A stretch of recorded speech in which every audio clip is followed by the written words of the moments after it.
Bayangkan Pak, Nabi titip salam.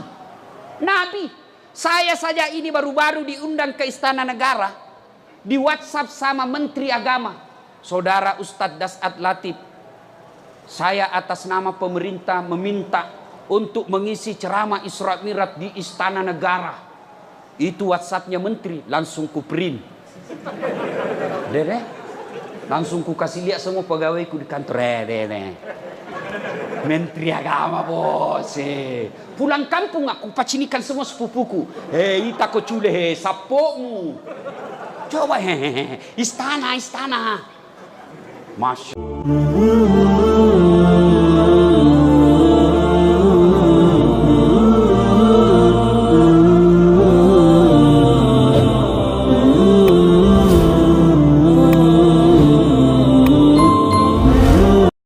Biar sholat tak biasa-biasa ji. Tidak pernah jaki puasa Senin Kamis. Tahajud pun jarang. Tapi kita muliakan orang tua yang ada kita pelihara di rumah. Itu pintu masukmu surga paling gampang. Maka kalau ada orang tua tak di rumah, rewel ikodong. Karena mulai mi tua, mulai mi pikun-pikun. Itu Allah tersenyum lihat kamu. Allah kasih kau pintu surga.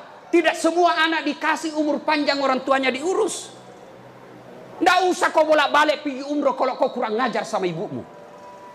Mau sekali saya umroh Ustaz, mau sekali saya haji, tapi nggak ada uangku. Tapi ada orang tuaku di rumah, itu orang tuamu kau urus. Allah kasih kau itu semua yang kau mau. Sama dengan Nabi. Tapi tidak pernah ketemu Nabi. Nggak boleh disebut sahabat. Jadi kalau Bapak dengar sahabat Nabi, berarti itu orang hidup sesama dengan Nabi. Tapi belum tentu sahabat kalau tidak pernah ketemu Nabi. Berarti syarat kedua pernah ketemu sama Nabi. Yang ketiga beriman kepada Nabi. Yang keempat matinya pun tetap beriman kepada Nabi. Ada orang ketemu dengan Nabi, sesama dengan Nabi, tapi bukan sahabat, namanya Abu Jahal. Itu ketemu sama Nabi, tapi tidak beriman sama Nabi, bukan sahabat. Ini sehidup sama Nabi, tapi tidak pernah ketemu Nabi, bukan sebut sahabat, namanya Uwais Al-Qarni. Nabi panggil Umar sama Abu Bakar. Kalau bahasa kita, Umar sini saya kok. Bakar, gue dulu. Kenapa ya Rasulullah? Besok kalau kau ketemu orang dari Yaman, namanya Uwais Al-Qarni, saya salam kepadanya. Sampaikan salamku kepadanya, dan kau minta didoakan sama itu orang.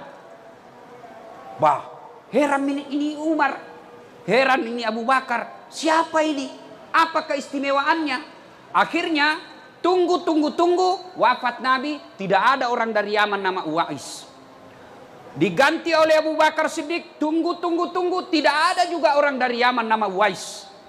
Tiba-tiba ketika Umar jadi khalifah, Amiral Mukminin, presiden sekarang, tiba-tiba ada rombongan musafir pedagang dari Yaman. Umar datangi. Kamu dari Yaman? Iya. Ada di antara kalian nama Uwais Al-Qarni? Kata ini rombongan dari Yaman pedagang. Siapa? Tidak mungkin yang di rombongan kami. Masa Umar tanya? Kok bisa ini? Akhirnya dia bilang, adakah di antara kalian nama Uwais Al-Qarni? Akhirnya pimpinan rombongan dia bilang ada. Tapi itu sana. Itu. Dia tunjuklah pengembala. Jadi dalam rombongan itu mereka membawa onta. Dan penjaga onta itulah Uwais Al-Qarni. Nabi bilang Umar, tidak mungkin. Masa Nabi salam sama pengembala? Kalau di kampungku Pak Kampi. Masa Nabi masalahku Pak Kampi tukang gembala? Tidak mungkin. Dilihat juga, masih muda. Dipanggillah, kau nama Uwais Al-Qarni? Dia bilang ya. Dia bilang, Umar, ada Nabi titip salam kepadamu. Bayangkan Pak, Nabi titip salam. Nabi, saya saja ini baru-baru diundang ke Istana Negara, di WhatsApp sama Menteri Agama, Saudara Ustadz Das'ad Latif. Saya atas nama pemerintah meminta untuk mengisi ceramah Isra Mi'raj di Istana Negara. Itu WhatsAppnya Menteri, langsung ku print. Dede, Langsung ku kasih lihat semua pegawaiku di kantor. Menteri Agama bos. Pulang kampung aku pacinikan semua sepupuku. Ita ko cule sapomu. Coba istana. Masya Allah. Itu baru Jokowi yang undang Pak. Bisa dihilang jabatannya itu presiden 10 tahun saja. Setelah itu wabillahi taufiq wal hidayah suruh ke istana. Coba saya sudah bangga. Ini Nabi yang titip salam. Masya Allah. Umar penasaran. Uwais, apa gerangan yang membuat ini orang istimewa? Apa sebabnya Nabi titip salam dan minta didoakan? Nah, lebih tua kah dari dia ini? Dia ya Uwais, Nabi titip salam. Kau pada zaman itu waktu Nabi masih hidup, kenapa kau tidak datang menjumpai Nabi? Kau rindu sama Nabi? Iya, saya sangat merindukan Nabi. Ingin sekali saya ketemu sama Nabi. Lalu kenapa kau tidak lakukan perjalanan dari Yaman ke Madinah? Dia bilang begini, mamaku sakit Kiko dong. Saya mau sekali. Dan saya kalau minta izin sama mamaku, ya bunda saya mau pergi Rasulullah, pasti diizinkan. Tidak mungkin nalarang ke mamaku. Tapi kasihan mamaku sakit. Dia tidak bisa bergerak kecuali saya gendong. Mau makan saya harus suap. Mau buang air besar saya harus pikul. Saya gendong dia. Tidak mungkin saya bisa tinggalkan mamaku dalam keadaan sakit begini. Maka ku tahan rinduku kepada Nabi. Saya tahan rinduku mau ketemu sama Nabi. Karena saya harus jaga ibuku. Lalu kenapa Pak Lek bisa mau sekarang ke sini? Nabi bilang kau meninggal nih. Baru kak bisa melakukan perjalanan. Subhanallah. Hikmahnya adik-adik sekalian. Jangan kau panjang cerita. Punna duraka kau sama ibu bapakmu. Jamma kau harap mau baik duniamu. Kalau kau kasih keluar air matanya ibumu, jamma kau harap masuk surga. Nabi biar ini hitam jidatmu gara-gara sholat. 5 kali hatam itu Quran selama Ramadan. Senin Kamis kau puasa. Ngajar kau ngaji di masjid. Tapi patotoai kau sama mamakmu demi Allah jangankan masuk surga. Baunya surga kau tidak dapat. Nah sekarang anak-anak hiram kuliah ki. Enjo cewek-cewek dongo. Sopannya sama cowok nah iya kak terserah pret. Lembeleng. Kalau mamanya ndak menghormati nah. Kalau bapaknya nasihati, jangan kau begitu nak. Tidak baik itu keluar malam-malam. Apalagi nih Ramadan. Jangan pergi ke tarawih keliling. Kekelilinan nih juga apa itu tarwenan lupai. Iyalah sing tarawih keliling nih. Sahur enderut dongo. Siapa ajar kau sahur di jalan? Kau mau kau sahur di rumahmu kau. Mau kau bersedekah siang kau bawa. Jangan kau tengah malam kapija kau itu pacaran. Jangan kau ketawa. Dikasih tahu nak kakak lagi. Adik-adik, nih cowok-cowok nih.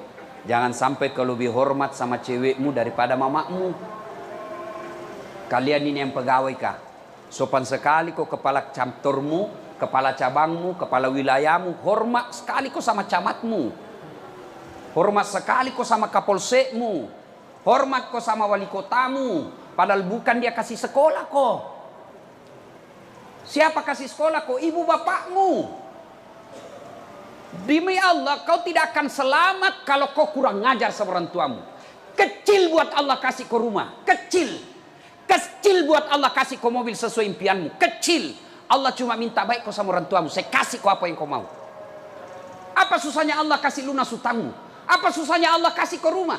Apa susahnya Allah kasih kau anak kalau kau mau? Allah cuma minta birrul walidain. Berbuat baik kau sama ibu bapakmu. Kecil itu dunia kalau kau mau.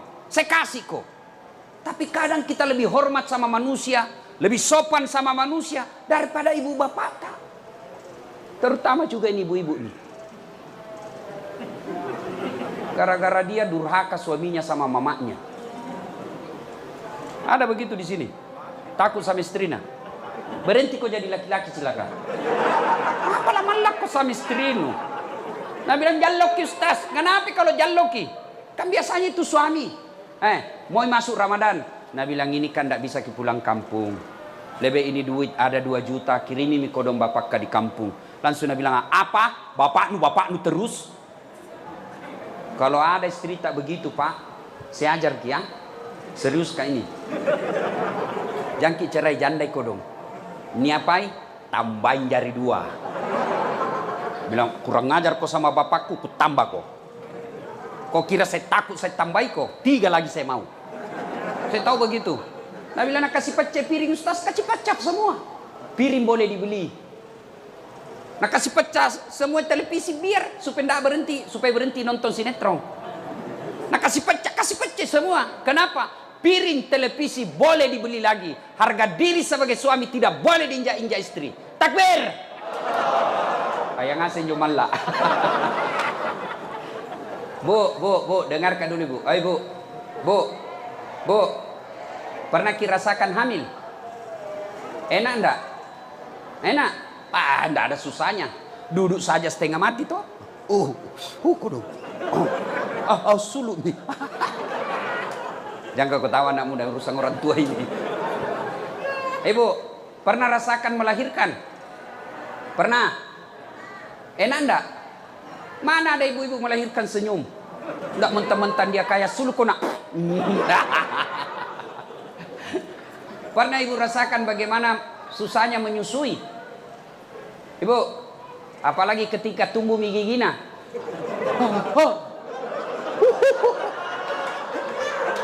Iya toh? Nah, tapi nu tinjui. Tidak. Lepas kona. Coba. Ibu, susah toh? Siapa yang menghamilkan suamimu? Siapa? Ibunya. Siapa yang lahirkan? Ibunya. Siapa yang menyusuinya? Siapa yang ngajari jalan? Siapa yang ngajari bicara? Siapa kasih sekolah? Sekarang siapa terima gajinya suamimu? Woi, siapa? Istrinya. Makanya jangan kau patotoai sama suami. Mana ada gaji suami diambil sama mamanya? Istrinya dia kasih. Siapa yang dicicilkan rumah? Bukan ibu bapaknya, istrinya. Maka jangan pernah berkata pilih kau mamamu atau saya istrimu. Kalau saya bilang begitu pasti kupilih mamaku. Istri, ada namanya bekas istri. Si mau kok. Bapak-bapak juga jangan kurang ngajar sama istri. Siapa yang hamilkan istri? Ibu nah. Siapa yang menyusui? Jangan kau bilang kau. Ibunya. Siapa yang lahirkan? Ibunya. Siapa yang ikuti sekarang? Siapa? Suaminya toh. Maka jangan sakiti suami istri. Jangan kau berkata pilih kau mamamu atau saya suamimu. Tidak mungkin itu. Maka yang baik saling menghormati. Ada rezeki dari suami, kasih. Mertua datang, bapaknya istri tak datang, kita sebagai suami kasih. Mama tak datang, kasih istri duit, ini kasih mamaku. Jangan malah disembunyi-sembunyi. Ini mak yang cepatnya, nanti naliaki lagi istriku, jaloki. Nah, adik-adik sekalian, percaya adik-adik, kalau kau mau sukses, tidak harus sekolah ke luar negeri. Lihat itu alumni luar negeri, banyak tonji dari pengangguran. Tidak harus sekolah kuliah tinggi-tinggi, doktor dan lain sebagainya, tidak. Cuma ini MC tadi salah sebui. Saya bukan doktor honoris causa, saya doktor asli. Kalau honoris causa itu dihadiahi namanya, tidak sekolah. Kalau saya sekolah. Itu tulisannya DR dalam kurung HC. Kalau saya tidak, doktor aslinya ku sekolahi. Bukan kaleng-kaleng 2 poin doktorku bos. Bukan kaleng-kaleng ini. Nah, adik-adik sekalian bisa seperti itu. Kenapa? Rumusnya birrul walidain, berbuat baik kau sama orang tuamu. Demi Allah, saya pernah jadi cleaning service di Mapanyuki. 4 toilet saya harus bersihkan tiap hari. Kalau ceramah semua itu penceramah hebat-hebat kah? Kulihat hebatnya jadi ustaz sini. Saya bilang sama koordinator kebersihan, jam aku gaji kak. Kalau ada undian namaku, undian umroh, kasih masuk namaku. Mudah-mudahan bisa ke umroh gratis. Sampai itu tunjuk kantor kak, tidak dapat kak. Coba. Saya pernah rasakan dihina, dimaki, di PIS 3 Unhas Sospol.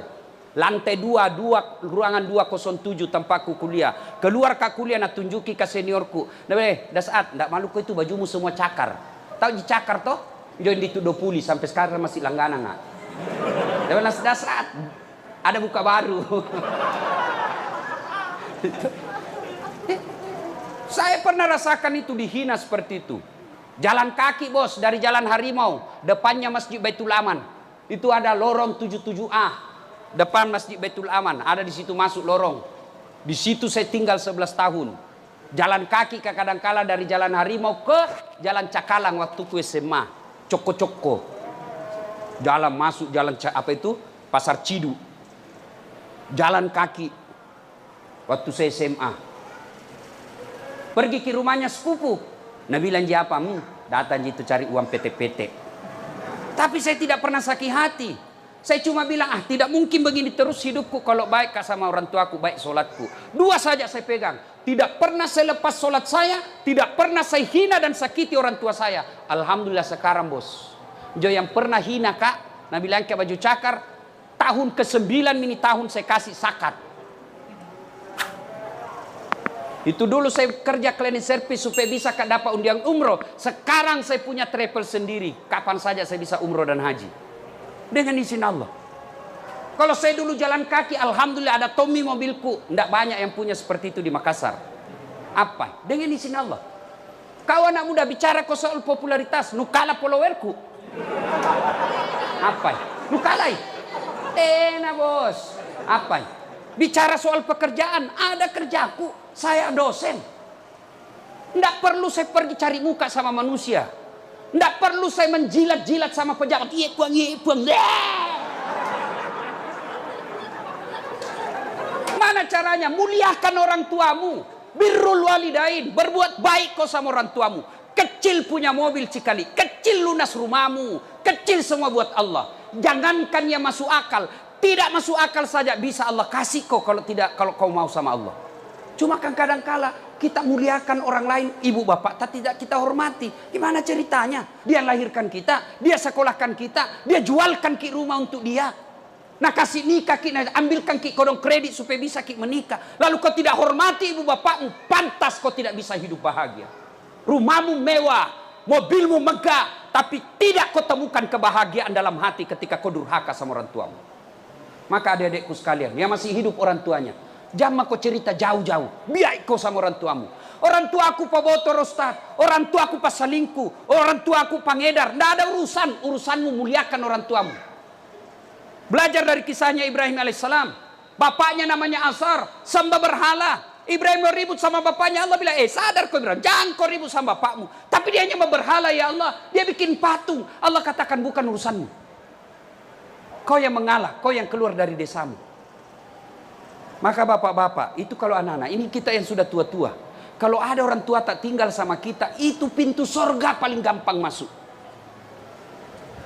Biar sholat tak biasa-biasa ji. Tidak pernah jadi puasa Senin Kamis. Tahajud pun jarang. Tapi kita muliakan orang tua yang ada kita pelihara di rumah. Itu pintu masukmu sorga paling gampang. Maka kalau ada orang tua tak di rumah, rewel ikodong karena mulai mi tua, mulai mi pikun-pikun, itu Allah tersenyum lihat kamu. Allah kasih kau pintu sorga. Tidak semua anak dikasih umur panjang orang tuanya diurus. Tidak usah kau bolak-balik pergi umroh kalau kau kurang ngajar sama ibumu. Mau sekali saya umroh Ustaz, mau sekali saya haji, tapi tidak ada uangku, tapi ada orang tuaku di rumah. Itu orang tuamu kau urus. Allah kasih kau itu semua yang kau mau. Tapi ketika orang tua kau teteskan air matanya, dia menangis dalam kamar karena istrimu marah-marah sama dia, demi Allah kau tidak akan dapat pintu surga. Maka saudaraku, kita simpulkan pembicaraan. Baik-baik sama orang tua kamu. Meskipun agamanya tidak terlalu bagus, tapi itu adalah pintu gampangnya kita masuk surga. Ketika saya tamat SMP, SD, di kampung saya, Desa Bungi, Kabupaten Pindrang. Saya datang ke orang tua saya, bapak saya bilang, Pak, melok kamu sekolah agama. Saya mau sekolah agama. Saya mau sekolah di pesantren. Waktu itu, maafkan saya. Pondok Pesantren DDI Kabalangang. Pengasuhnya almarhum guru kita Abdurrahman Ambok Dalle. Saat itu bapak saya menjawab, dia lepas sekolah ko nak. Dia lepas sekolah ko, saya tidak bisa sekolahkan kamu di pesantren. Kenapa? Pesantren waktu itu jauh lebih mahal daripada sekolah umum. Di pesantren kita harus bayar biaya kos, biaya makan dan lain sebagainya. Sementara sekolah umum hanya membayar SPP dan OSIS. Waktu itu saya pengurus remaja masjid, masih saya SD. Lalu saya ngadulah saya dalam tahajud. Saya alhamdulillah masih SD saya sudah kenalan itu salat tahajud. Ya. Saya ngadu kepada Allah. Kalau bahasa Bugisnya mah peletuk kak. Tidak ada keluargaku orang kaya, tidak ada keluargaku pejabat. Lalu saya ngadu kepada Allah. Ya Allah, kenapa kau lahirkan saya bapakku miskin? Saya tidak minta beli motor, saya tidak minta beli mobil, saya cuma mau sekolah agama. Alhamdulillah, saya malah sekolah umum, SMP di kampung, SMA 4, sarjana saya ada 2, sospol 1, sarjana syariah 1, sospol pun hampir 4 semester saya rahasiakan ke bapak saya, karena bapak saya tidak mau kalau saya sekolah politik. Dia bilang, itu politik pak beleh-beleh.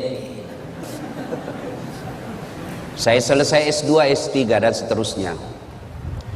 Apa yang membuat saya terharu? Alhamdulillah, saya bisa jadi ustadz meskipun saya tidak pernah mondok.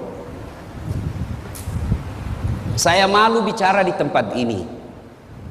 Di sini kumpulan orang-orang soleh, ada guru-guru kita.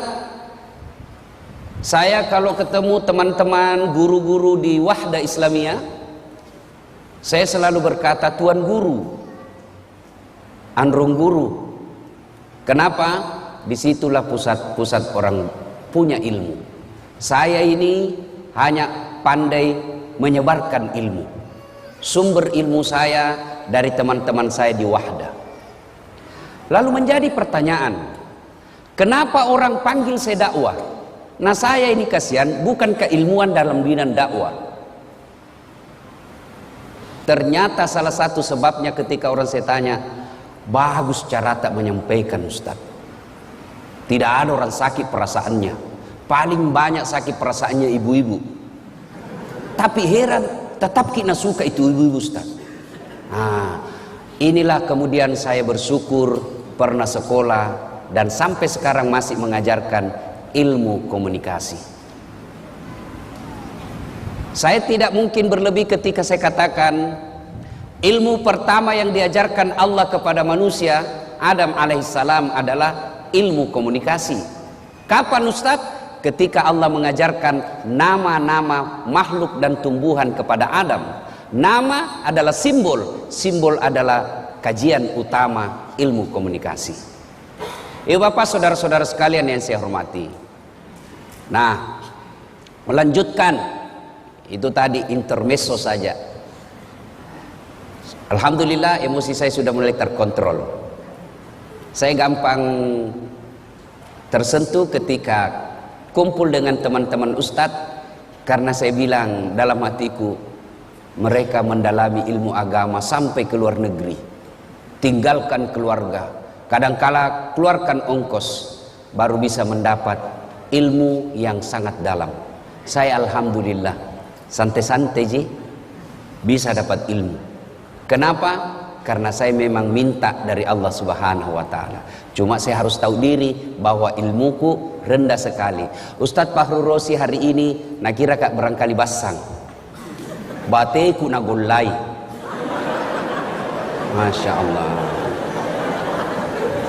Biasa saya kalau dikasih begitu kak banyak pak ganti langsung ke bilang ada basang. Apa maksudnya? Golai capok. Ya. Nah, Bapak Ibu saudara-saudara sekalian, Allah berfirman dalam Al-Quran, Bismillahirrahmanirrahim, Ya ayyuhalladzina amanu dukhulu fis-silmi kaffatan wa la tattabi'u khutuwatis syaitan innahu lakum adu mubin. Wahai orang-orang yang beriman, masuklah engkau ke dalam Islam secara sempurna. Jangan Islam pencitraan.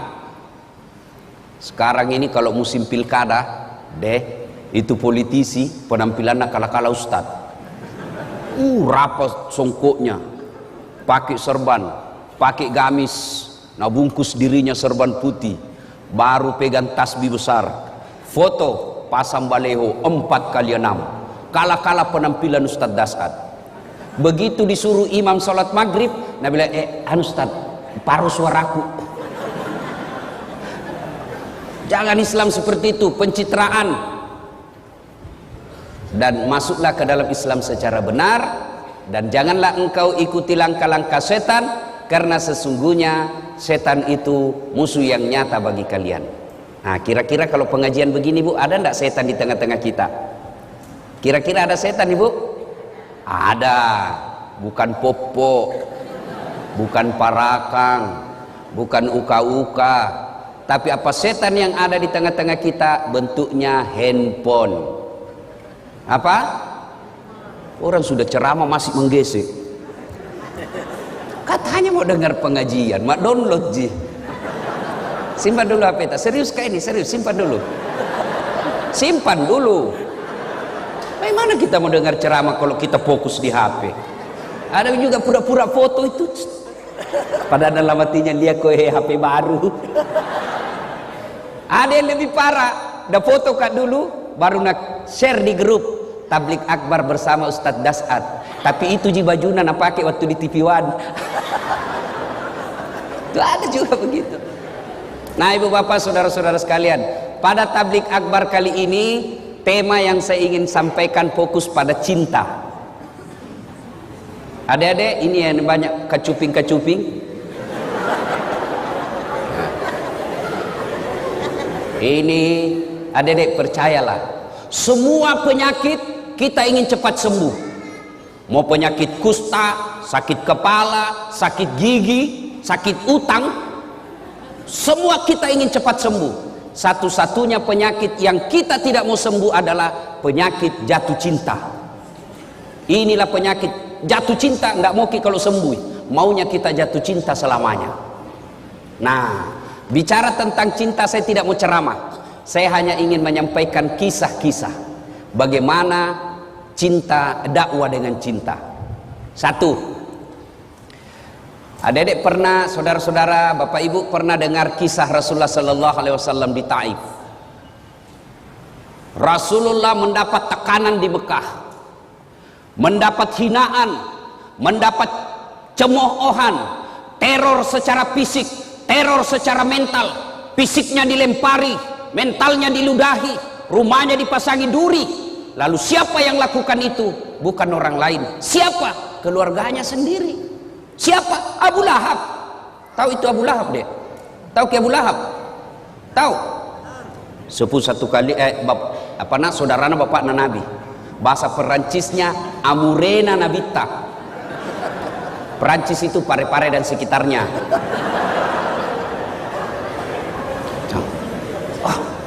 Kalau orang lain yang teror kita, bos, bisa dilawan. Kalau orang lain yang menghina kita, kita bisa aja berkelahi. Tapi ini paman kita.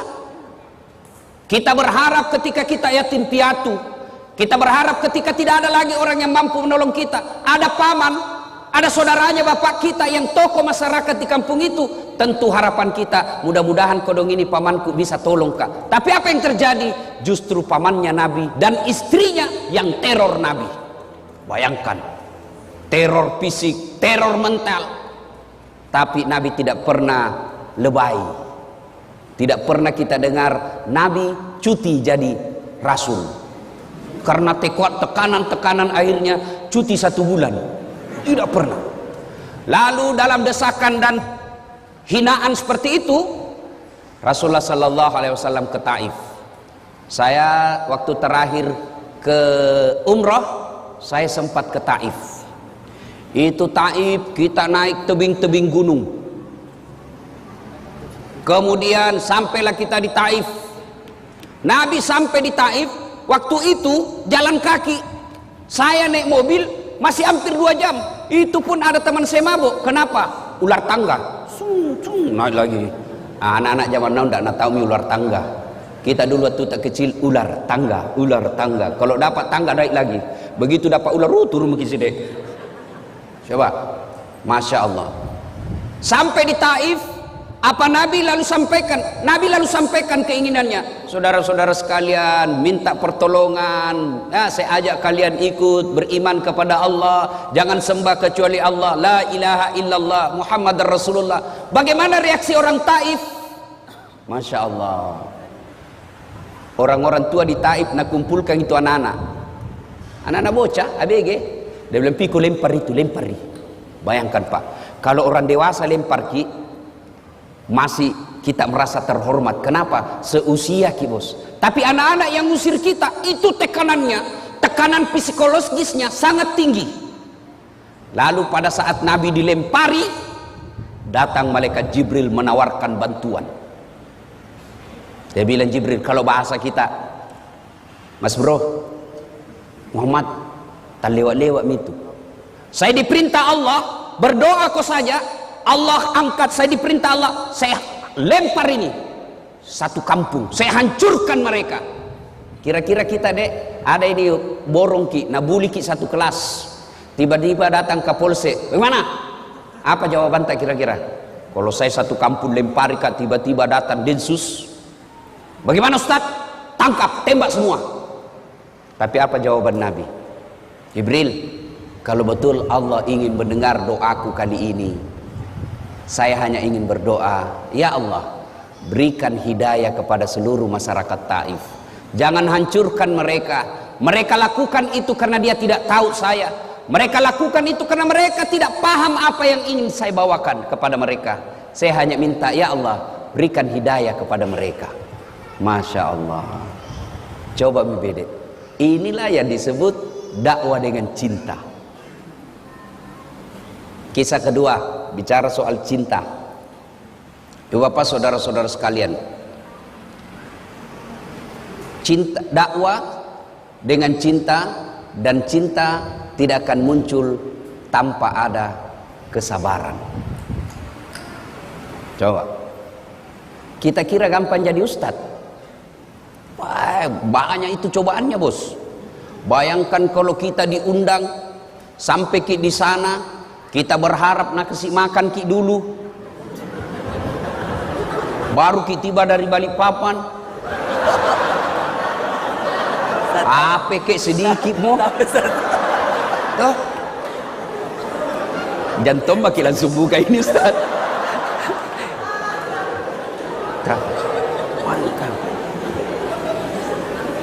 Coba, tidak gampang jadi ustadz. Belum lagi saya pernah diundang ke Pulau Kijang. Pulau Kijang Sumatera, Riau, tapi pedalaman. Waktu nak telepon kak, Assalamualaikum Ustaz. Waalaikumsalam. Betul Ustaz Dasat, betul sekali. Kenapa ki? Kami ini orang Bugis yang ada di tanah Sumatera, Pulau Kijang.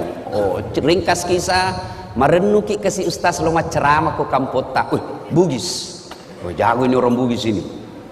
Ya, jadi saya minta tolong jelaskan bagaimana ke sana. Dia bilang, Ustaz, naik pesawat dulu ke Jakarta, dari Jakarta kemudian ke Jambi, dari Jambi menyeberang speed ke Pulau Kijang.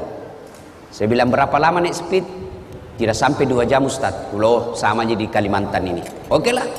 Begitu saya sudah naik di speed, ternyata bukan speed, apa? Katinting. Bilang, itu speed itu kan yang cepat. Ini katinting. Tok.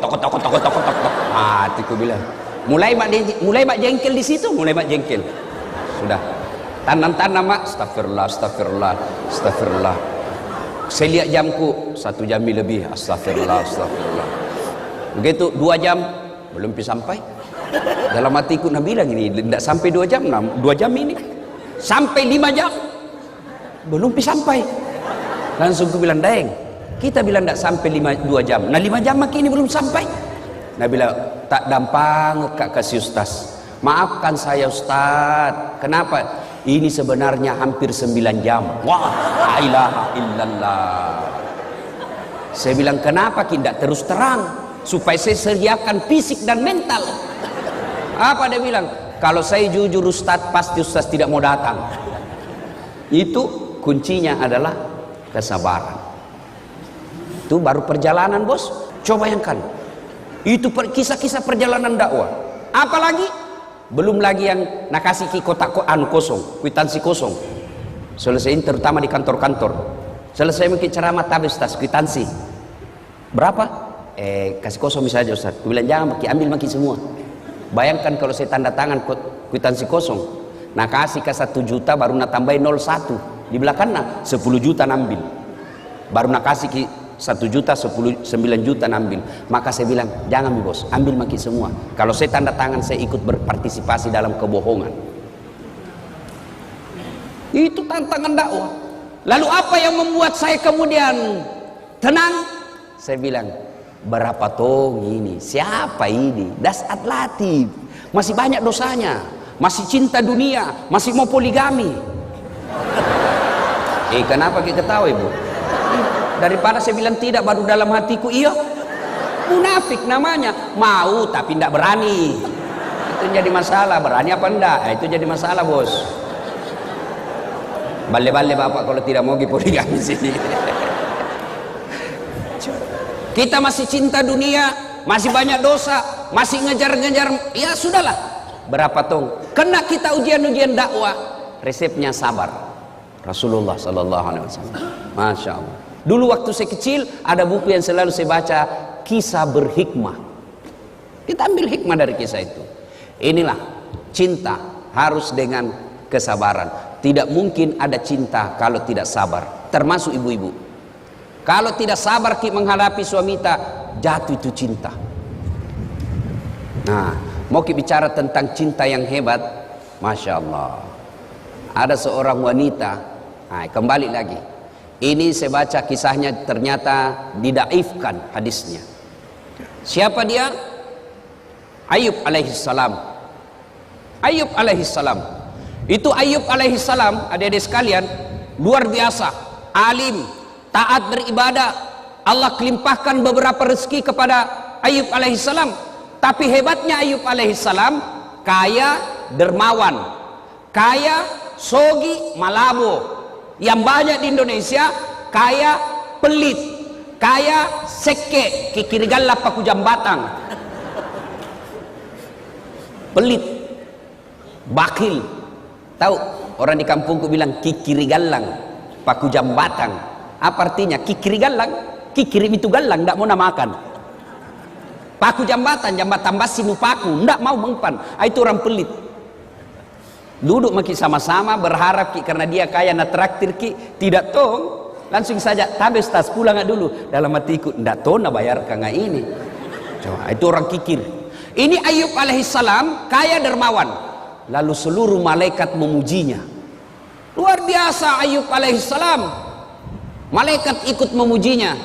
Satu makhluk Allah yang cemburu. Siapa? Iblis laknatullah alaihi. Nabi bilang iblis, tunggu dulu Tuhan.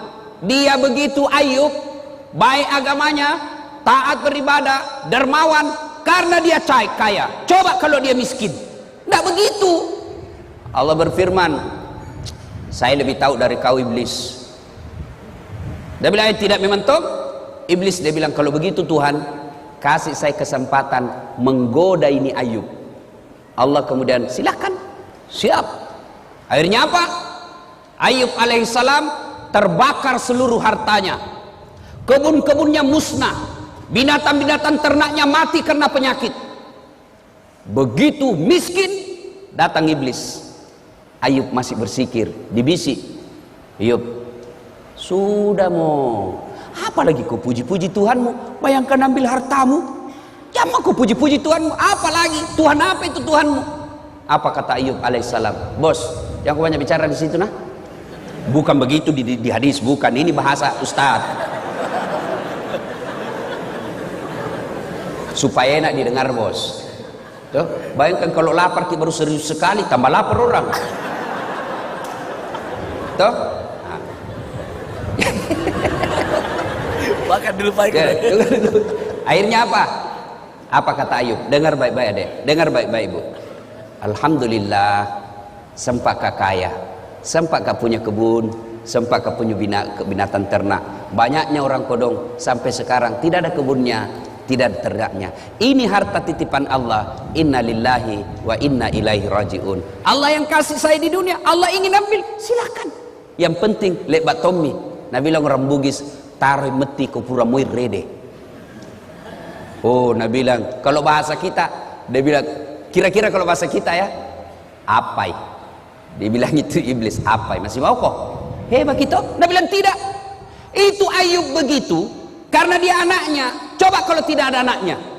Allah berfirman tidak ada anaknya atau tidak, dia taat. Akhirnya apa? Wafat lagi anaknya.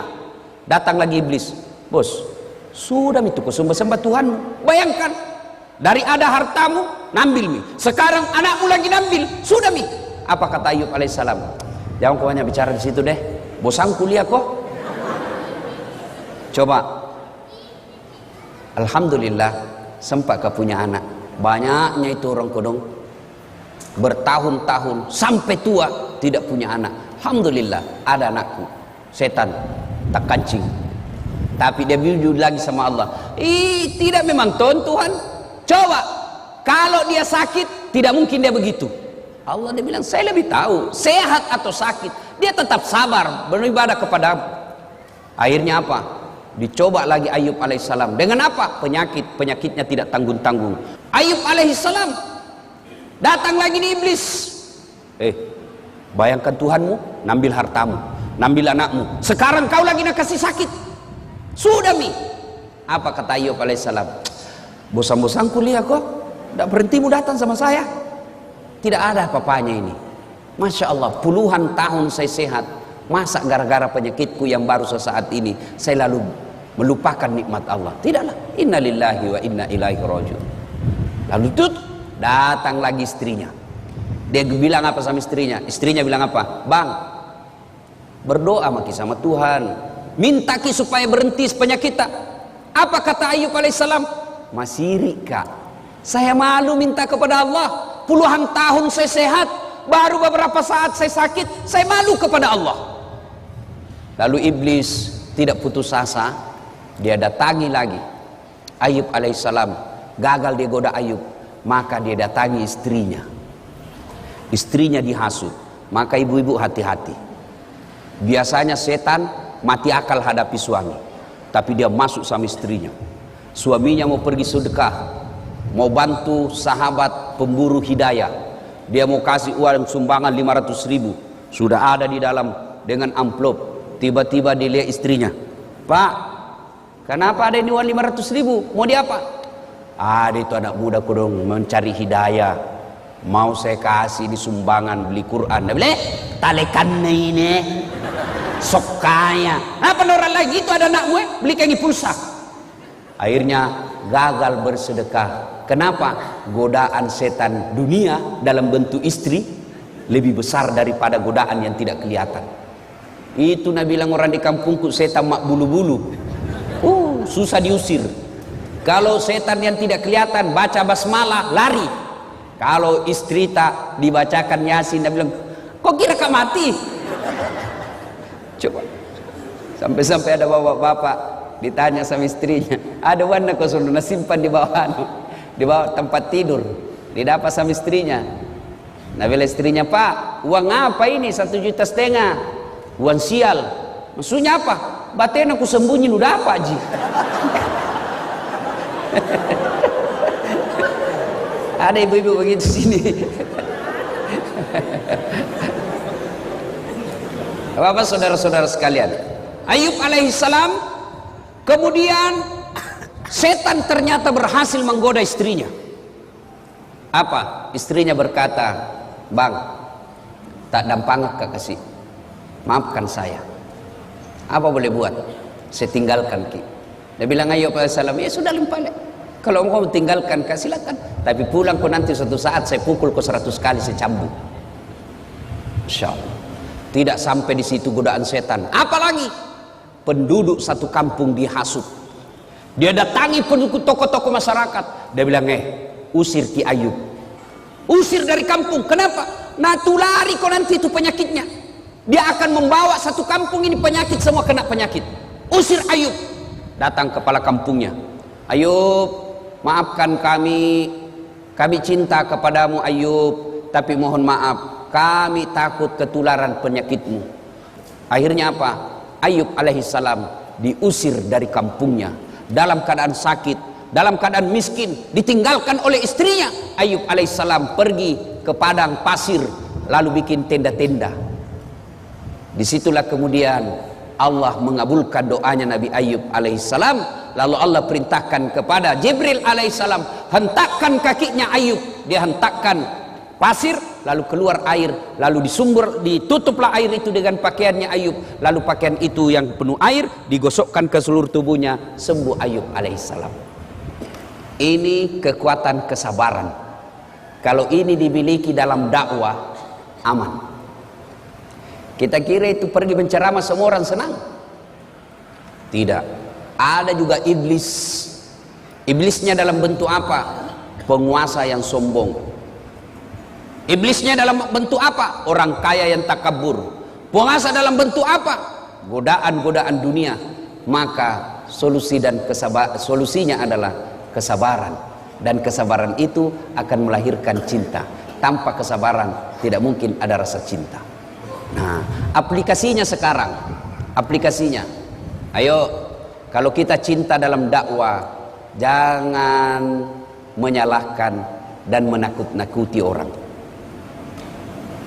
Saya tidak tahu Ustadz ini kisah sahih atau tidak, tapi saya selalu bilang, saya ambil hikmahnya saja.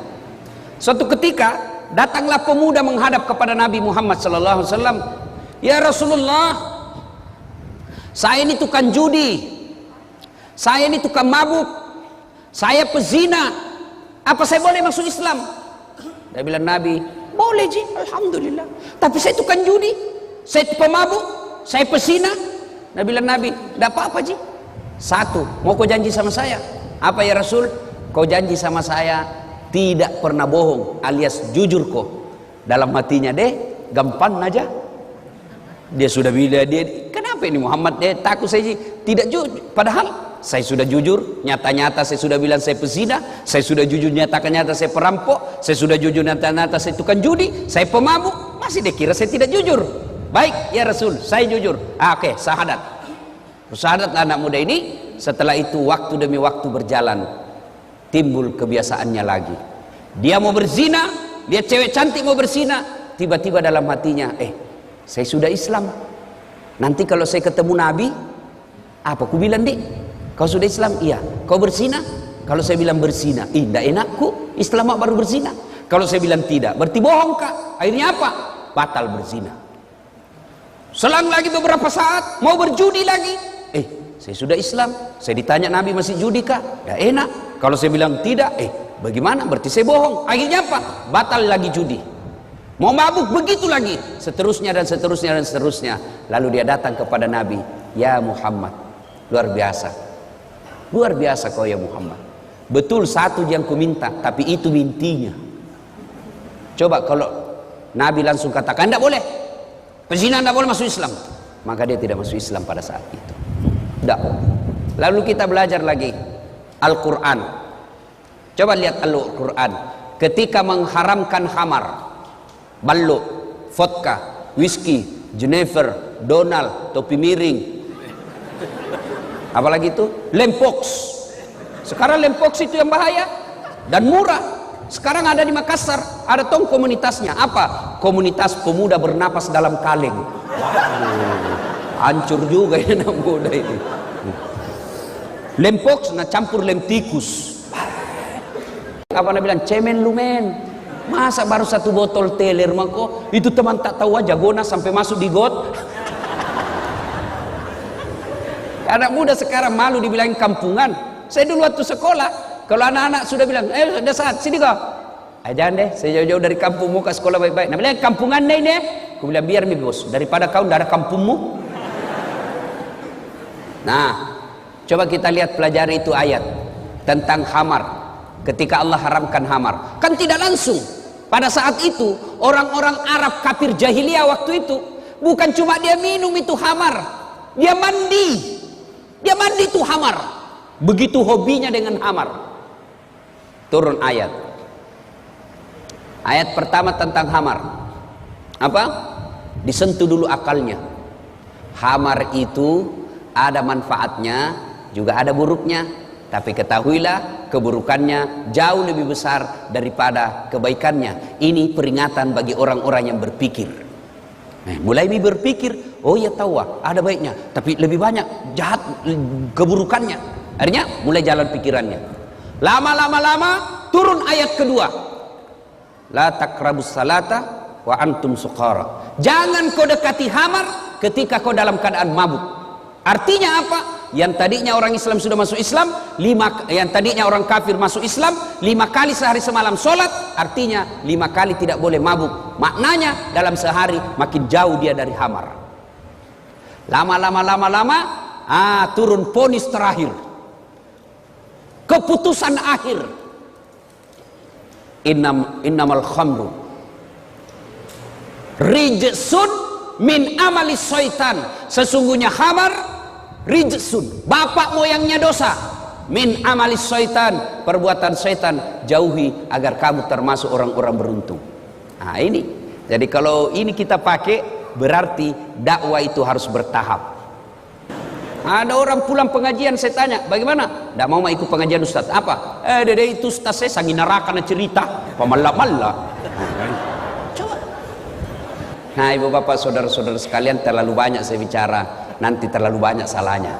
Nanti kalau ada salah, Ustadz Fahrul Rosi yang akan meluruskannya. Demikian, pada intinya Rasulullah berhasil menyampaikan dakwah dan sampai kepada kita ajaran-ajaran Islam ini karena disampaikan dengan cinta. Kalau kita berdakwah dengan cinta, maka insya Allah tidak ada yang menjadi musuh kita. Ya, salah, boleh kita berbeda pendapat, Dek, boleh.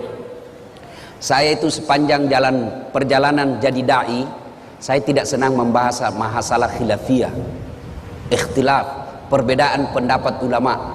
Saya tidak senang. Lebih baik saya senang bahas itu bagaimana itu nak muda mau datang di masjid berjamaah, bagaimana itu orang kaya mau bangun masjid, bagaimana ibu-ibu ini diajari anaknya pakai aurat, tutup aurat. Soal bagaimana Nabi dakwah takbir, saya tidak terlalu tertarik. Ada yang begini Ustaz, ada yang begini Ustaz, ada yang begini. Mana cocok semua? Yang mana tidak cocok? Yang tidak angkat tangannya. So begitu saja, ya. Saya dalam ini boleh kita berbeda, boleh. Saya dalam mazhab dakwah saya, metode dakwah saya tidak terlalu tertarik membahas yang begitu-begitu. Saya lebih senang membahas bagaimana orang-orang ini mau datang ke masjid, mau bersedekah, mau menghindari gosip, ya. Sekira itu. Demikian, Bapak saudara-saudara sekalian, mohon maaf yang sedalam-dalamnya jika ada kata dan kalimat yang tidak berkenan. Kita bisa lanjutkan nanti dalam sesi tanya jawab. Insya Allah Anda bertanya, saya jawab. Bagaimana kalau tidak tahu Ustaz? Saya tetap jawab. Apa jawabannya? Saya tidak tahu. Masa saya mau tahu semua, bukan nggak saya kamus. Cukup Ustaz? Alhamdulillah ya.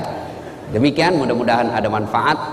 Lebih dan kurangnya mohon dimaafkan. Assalamualaikum warahmatullahi wabarakatuh.